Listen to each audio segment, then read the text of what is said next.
All right, everyone, let's dive in to arrangement view editing.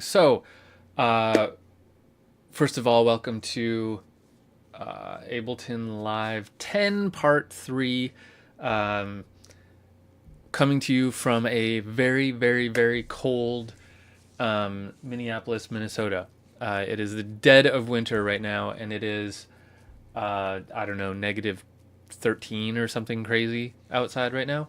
So no better time than to be indoors in the warmth of the studio working on some Ableton Live tracks and filming some videos about Live 10.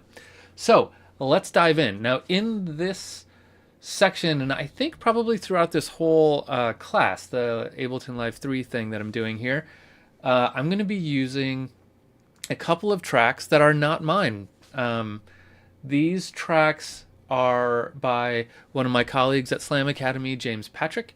And when we get started, we're just going to use this one that I have up here now. This is called Capsule Pressure. This is a new track of his that I think he said is going to be released soon, probably on his label, which is called The Great Magnet. So keep an eye out for that. So we're going to pick apart some of these sessions of his and see what he's done and make some changes to them, focus on how we can make some edits, and also what he was doing while he was producing it. So we're going to learn editing and producing in Live 10 using these tracks. So let's dive off. Let's dive in by just hearing this track. It's pretty short, about 4 minutes. This is an arrangement he made of his track, so here are all the pieces over here in session view, but let's just focus on the arrangement view. This is what he sent me. And so let's hear it, and then we'll dive into learning live using this session.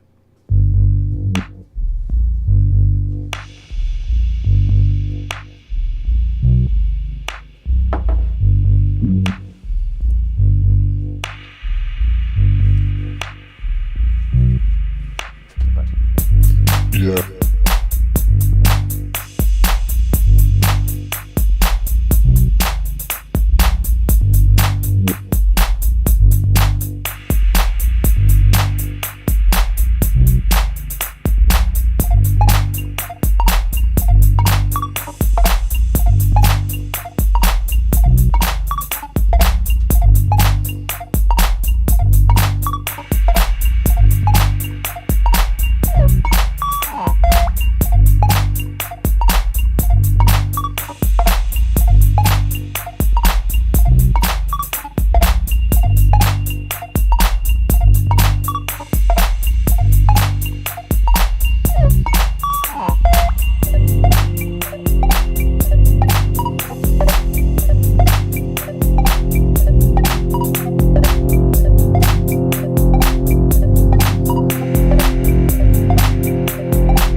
Yeah.